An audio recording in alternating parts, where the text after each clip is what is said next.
నమస్తే. పెట్రోల్ బంకుల వద్ద పెద్ద ఎత్తున క్యూ లైన్లు కనిపిస్తున్నాయి. కారణం ఏంటి? అసలు ఇది ఫేకా? వదంతుల ద్వారా వ్యాపించిందా? లేదు నిజంగానే జరుగుతున్న యుద్ధం కారణంగా వచ్చిన సమస్యనా? పెట్రోల్ బంకులు యాజమాన్యాలు చెప్తున్నట్టు కేవలం ఇది క్రెడిట్ వల్ల వచ్చినటువంటి సమస్యనా? డీలర్లకి అండ్ పెట్రోల్ బంక్ యజమానులకు మధ్య ఉన్న క్రెడిట్ ఉద్దరకు సంబంధించిన వ్యవహారమా? ఎందుకు జరిగింది? రాత్రికి రాత్రి ఎట్లా వచ్చింది ఈ సమస్య అన్నది అందరినీ ఆందోళన కలిగిస్తున్నది. ఇది మరింత కొనసాగే అవకాశం ఉందా? భవిష్యత్ పరిస్థితి ఏంటి? దీని మీద ఆధారపడ్డ వాళ్ళు ప్రత్యక్షంగా పరోక్షంగా ఈ రంగం మీద కనుక ఎఫెక్ట్ పడితే చాలా పెద్ద ఎత్తున ప్రజలకు నష్టం జరిగే అవకాశం ఉంది. డైలీ ఉద్యోగులు లేకపోతే ఆఫీసులకు వెళ్ళడం ఇదంతా ఒక భాగం అయితే, దాని మీద ఈ గిగ్ వర్కర్లు, జొమాటో, స్విగ్గీ, ఊబర్ వీళ్ళందరిది ఒకటైతే ట్రాన్స్పోర్టేషన్ మొత్తం దీని మీదనే కదా, ఇంధనం మీదనే కదా ఆధారపడేది. సో ట్రాన్స్పోర్టేషన్ మొత్తం పెట్రోల్ డీజిల్ మీదనే ఆధారపడుతుంది. సో ఒకవేళ అది దొరక్కపోతే మొత్తం అంతా బ్రేక్ అయిపోతుంది. సిస్టమే ఆగిపోయే ప్రమాదం ఉంది. మనం నిజంగా ఆ స్థాయికి ఏమన్నా వచ్చే అవకాశం ఉందా? అయితే దీనికి తెలంగాణ పెట్రోలియం డీలర్స్ అసోసియేషన్ తాజాగా ఒక లేఖ విడుదల చేసింది జస్ట్ కొద్దిసేపటి క్రితమే. ఏమంటుందంటే, ఎలాంటి షార్టేజ్ లేదు, హైరాణ పడాల్సిన అవసరం లేదు, ఆందోళన అక్కర్లేదు.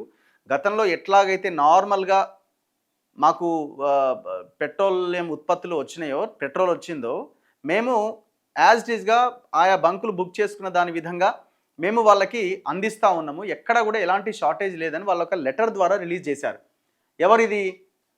President Amarender Reddy, treasurer LV Kumar, general secretary Vinod Vishwanath పేరుతో ఈ లేఖ వచ్చింది. తెలంగాణ పెట్రోలియం డీలర్స్ అసోసియేషన్ వాళ్ళు ఏం చెప్తున్నారంటే, జస్ట్ ఇంతకుముందు 25/3/2026 ఇవాళ వచ్చింది. It has come to our notice that due to the circulation of false and misleading news regarding a fuel shortage, many people are rushing to fuel stations and filling their tanks unnecessarily. మా దృష్టికి ఒక fake news, ఒక falls misleading information వచ్చింది. Petrol బంకుల దగ్గర పెద్ద ఎత్తున జనం ఉన్నారని, అనవసరంగా పెట్రోల్ బంకుల దగ్గరికి వెళ్ళి అవసరం లేకపోయినా ఇప్పటికిప్పుడు ఫుల్ ట్యాంక్ చేసుకొని వెళ్ళిపోతున్నారు, అవసరం లేకపోయినా సరే. సో ఇదంతా కూడా ఫాల్స్ న్యూస్ అని వాళ్ళు చెప్తున్నారు. This panic buying has led to an abnormal surge in sales nearly 2.5 to 3 times the normal levels. అంటే రెగ్యులర్గా కొనుగోలు చేసేదానికంటే 3-4 రెట్లు ఎక్కువగా సేల్ అవుతున్నదట.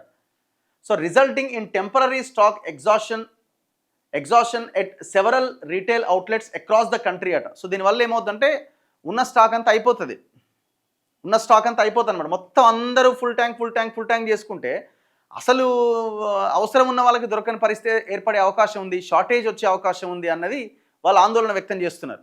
సో అది కూడా టెంపరరీగా ఉండే అవకాశం ఉందని చెప్తున్నారు. We would like to assure all citizens, మేము ఈ దేశ తెలంగాణ పౌరులందరికీ మేము చెప్పేది ఏంటంటే, there is no shortage of fuel, ఎలాంటి షార్టేజ్ లేదు అని చాలా క్లియర్గా చెప్తున్నారు. Adequate stock is available with HPCL, Hindustan petroleum corporation limited, IOCL, Indian oil corporation limited, BPCL, Bharat petroleum corporation limited. ఏ పెట్రోల్ బంక్ దగ్గర అయినా ఎలాంటి సమస్య లేదు అని చెప్తున్నారు. అంటే ఆయిల్కి సంబంధించి supply chains are functioning normally. So మాకు వస్తున్నది, మేము ఇస్తున్నాము, వాళ్ళు అమ్ముతారు, ఎలాంటి ఇబ్బంది లేదు, ఈ సిస్టంలో ఎక్కడా కూడా బ్రేక్ జరగలేదు అని చెప్తున్నారు.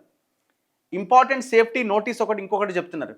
Carrying petrol are diesel in cans for storage is against PESO norms and A serious safety risk. ఇది కూడా చాలా వాళ్ళు చెప్పింది కూడా పాయింటే. ఎందుకంటే నిన్న ఒక వీడియో చూసిన ఇవాళ పొద్దుగాల, స్టీలు ఈ మన ఇళ్ళల్లో ఉంటాయి కదా పెద్ద పెద్ద స్టీల్ క్యాన్లు, అప్పాలు చేసినప్పుడు అందులో అవి వేసుకుంటారు కదా, ఆ క్యాన్ ఎత్తుకొని వచ్చిండు ఒక ఆయన 20 లీటర్ల క్యాన్ తెచ్చిండు. ఒక ముసలాం వచ్చింది ఇందాక పెట్రోల్ బంక్ పోతే ఎర్రమంజిల్ దగ్గర 5 లీటర్ల క్యాన్ పట్టుకొని వచ్చింది. నాకు తొందరగా పోయి, నేను పెద్ద మనిషిని అంటుంది. ఎవరు ఇచ్చిరమ్మా అంటే, మా ఇంట్లో మా కొడుకు ఇచ్చిన క్యాన్ పట్టుకొని వచ్చిన అంటుంది. ఇప్పుడు ఆ క్యాన్ తీసుకుపోయి ఎడబెడతారు?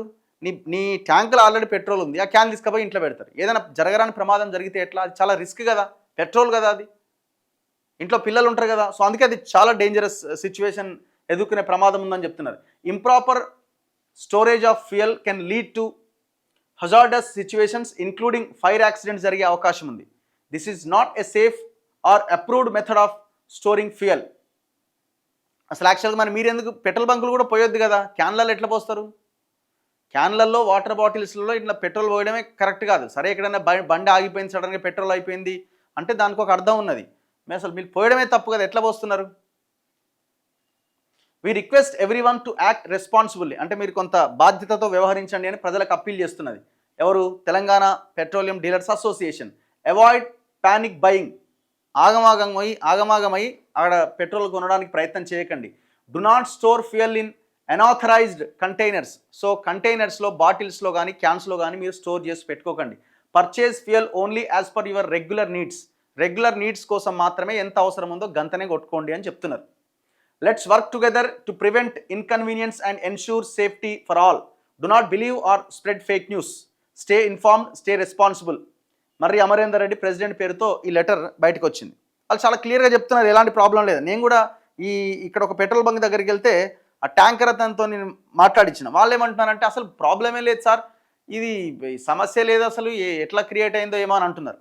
సరే, ఈ సమస్య ఎక్కడ స్టార్ట్ అయింది అంటే ఆయన అమరేందర్ రెడ్డి గారు చెప్తుంది ఏంటంటే ఈ క్రెడిట్ లిమిట్ అనేది ఒకటి ఉంది కదా. ఈ క్రెడిట్, ఇప్పుడు వీళ్ళు ఏం చేస్తారంటే ఈ పెట్రోల్ బంక్ ఓనర్లు ఆ డీలర్స్ దగ్గరికి వెళ్ళి పెట్రోల్ పర్చేజ్ చేస్తారు, వాళ్ళు కొంత ఉద్ధరిస్తారు. ఈ పెట్రోల్ బంకులు కూడా కొన్ని కంపెనీలు కానీ ఇంకెవరైనా ఉంటే వాళ్ళకు ఉద్ధరిస్తారు. ఈ డీలర్స్ ఏం చేశారంటే మీరు డబ్బులు ఇచ్చే తీసుకుపోవాలి అనేది ఒక ఇది పెట్టారు, ఎందుకంటే ఇయర్ ఎండ్ కాబట్టి. సో దాంతో ఇక్కడ బ్రేక్ జరిగింది, అది కాస్త ఇంకెక్కువైపోయింది ఈ ప్యానిక్. దాంతో ఆయిల్ కంపెనీలు క్రెడిట్ ని అనేది విరమించుకున్నారు. ఎందుకంటే మేము క్రెడిట్ ఇస్తాం, మీరు కస్టమర్ క్రెడిట్ ఇవ్వండి. ఇండస్ట్రీస్ కానీ లేకపోతే బోర్వెల్స్ రకరకాల ఉంటాయి కాబట్టి వాళ్ళకు క్రెడిట్ ఇవ్వమని చెప్పారు. సో మేము కూడా క్రెడిట్ ఇచ్చి ఉన్నాం. సో మేము ఈరోజు వెళ్ళి మేము కస్టమర్ గురించి క్రెడిట్ ఇచ్చాము, వాళ్ళు మాకు తిరిగి ఇవ్వమంటే ఇమీడియట్గా మాకు డబ్బులు ఇవ్వరు, మాకు తిరిగి డబ్బులు రావు. ఎందుకంటే మేము ఇప్పుడు ఇవ్వకపోతే వాళ్ళు మాకు డబ్బులు ఇవ్వరు. రెండోది ఆయిల్ కంపెనీకి మేము డబ్బులు కట్టకపోతే వాళ్ళు డబ్బులు ఇవ్వమంటారు. ఇప్పుడు ఇద్దరి మధ్యలో మా డబ్బు పోతుంది అండ్ మాకు ఇప్పుడు బిజినెస్ కూడా దెబ్బ పడుతుంది. ఇప్పుడు పెట్రోల్ డీజిల్ వాళ్ళు సప్లై చేయలేకపోతే మేము కూడా వ్యాపారం ఎలా నడపాలి? దీనికి ఇంకోటి ఏముందంటే మాకు డెడ్ స్టాక్ అనేది ఒక 10% పెట్టారు. 10% అంటే ఇప్పుడు నా ట్యాంక్ 22,000 లీటర్లు ఉందనుకోండి, దాని మీద 10% డెడ్ స్టాక్ పెట్టమంటున్నాడు. 10% అంటే ఇప్పుడు రోజు కన్జ్యూమర్కు 2,200 లీటర్లు కూడా నేను అమ్మకుండా అలాగే పెట్టాల్సి వస్తుంది. దానిపైన నాకు ఇంట్రెస్ట్ పడుతుంది. నేను అమ్ముకోలేను, కన్జ్యూమర్కి ఇవ్వలేను, నేను ఇచ్చేసుకోలేను. ఇట్లా ఇప్పుడు వీళ్ళు ఏం చేస్తున్నారంటే 3 కంపెనీలు ఇప్పుడు క్రెడిట్ విరమించుకున్నారు. దీన్ని కేంద్ర ప్రభుత్వం ఆయిల్ కంపెనీతో మాట్లాడాలి. మేము వారం రోజుల నుంచి విన్నవించుకుంటున్నాము, లెటర్ కూడా పెట్టాము. మీరు ఈ పరిస్థితుల్లో ఈ క్రైసిస్లో కనుక మీరు క్రెడిట్ ఇవ్వకుంటే మేము కన్జ్యూమర్కి పెట్రోల్ డీజిల్ సప్లై చేసే స్థితిలో లేము. మీరు ఆయిల్ కంపెనీలకు మీరు ఏదైనా అష్యూరెన్స్ ఇచ్చి మీరు ఈ సప్లై ఇదేదైతే సప్లై కన్జ్యూమర్కి ఉందో దీని ప్రభావం ఎలాంటి ఇబ్బంది లేకుండా చేయాలనేది మా కోరిక ప్రధానంగా. సో ఇది సిచ్యువేషన్ అనమాట. మరి ఇంత పానిక్ సిచ్యువేషన్ సడన్గా ఎందుకు వచ్చింది? ఇయర్ ఎండ్ అని ఏదో చెప్తున్నారు. మరి కేంద్రం ఏం చేస్తుంది? ప్రభుత్వాలు ఇమీడియట్గా ఈ సిచ్యువేషన్, ఇంత పానిక్ సిచ్యువేషన్ వస్తుందని తెలిసి మరి క్రెడిట్ లిమిట్ సడన్గా ఎందుకు ఆపినారు? వాళ్ళకి ఎందుకు ఇవ్వట్లే? ఇప్పుడు వాళ్ళిద్దరి మధ్య డిస్ప్యూట్ని ఏం చేయాలి? గవర్నమెంట్ ఇనిషియేట్ తీసుకొని కూర్చోబెట్టి మాట్లాడి సెట్ చేయాలి. వీళ్ళు అంటున్నారు ఎప్పుడో మేము లెటర్ రాసినాం అయినా కూడా ప్రభుత్వం స్పందించలేదు అంటున్నారు. ఎందుకు మరి ఇట్లా? ఒకసారి ఆయనకే ఫోన్ చేసి మనం మాట్లాడే ప్రయత్నం చేద్దాం.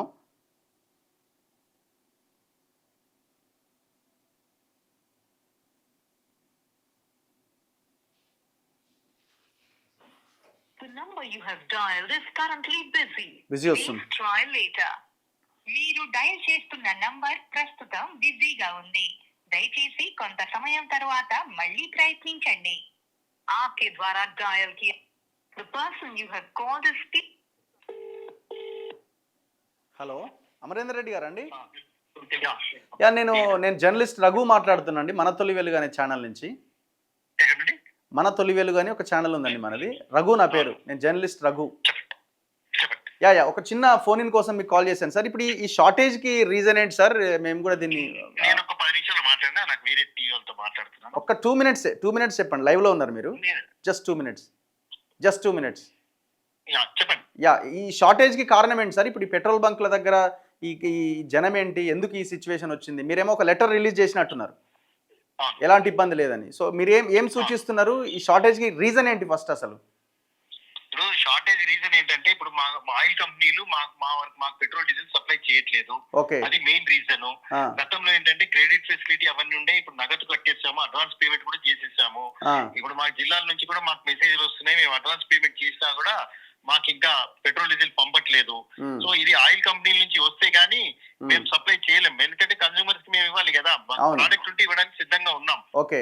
సో ఇప్పుడు ఏంటంటే మేము రాష్ట్ర ప్రభుత్వాన్ని, కేంద్ర ప్రభుత్వాన్ని, పెట్రోలియం మినిస్ట్రీని కోరేది ఏంటంటే ఇమీడియట్ గా ఇప్పుడు కండిషన్స్ ఏం పెట్టకుండా, రిస్ట్రిక్షన్స్ ఏం లేకుండా ఇప్పుడున్న కొరత నుంచి అధిగమించాలంటే ఇమీడియట్ గా మాకు సప్లై చేస్తే ఇమీడియట్ ఈ సమస్య పోతుంది. ఎందుకంటే మన పండుగప్పుడు 3 రోజులు హాలిడేస్ ఉన్నాయి. అవును. సో ఈ హాలిడేస్ వల్ల కూడా మన సోమవారం నుంచి దీని ఇంపాక్ట్ పడ్డది. సో కొన్ని ఫేక్ న్యూస్ల వల్ల కూడా షార్టేజ్ అవుతుంది, వార్ వల్ల అవుతుంది చెప్పేసరికి జనము భయభ్రాంతులకు గురయ్యి రోజు ఎంత అవసరం ఉందో అంతకంటే ఎక్కువ కొంటున్నారు. సో అది కొనకుండా ఇళ్లలో నింపుకోవద్దు అనేది మేము చెప్తా ఉన్నాము. సార్ ఒక పాయింట్ ఏంటంటే ఇప్పుడు ఈ క్రెడిట్ లిమిట్ అనేది సడన్ గా ఎందుకు వచ్చింది? నగదు ఇవ్వాలి అన్నది ఇది ఎందుకు ఆయిల్ కంపెనీలు సడన్ గా ఈ కండిషన్ పెట్టినాయి? ముందు నుంచి ఉన్నదేనా, ఇప్పుడు ఆల్ ఆఫ్ సడన్ గా పెట్టిరా? ఆల్ ఆఫ్ సడన్ ముందు నుంచి ఇచ్చేవాళ్ళు, మేము కన్స్యూమర్ కి ఇచ్చేవాళ్ళం బయట. ఓకే. అక్కడి నుంచి మేము కలెక్షన్ చేసుకోకుండా వాళ్ళకి కట్టాలని చెప్తే కూడా మేము ఏదో ఇబ్బంది పడైనా వాళ్ళకి కట్టేస్తాం. ఓకే. సో చాలా బంకులు కట్టాయి, కొన్ని కట్టలేకపోవచ్చు, కొన్ని వాళ్ళ కలెక్షన్ అందుబాటులో డబ్బులు సర్దుబాటు కాకును. కాకపోతే మాక్సిమం అయితే డబ్బులు కట్టేశారు, అడ్వాన్స్ పేమెంట్ లో ఉన్నారు.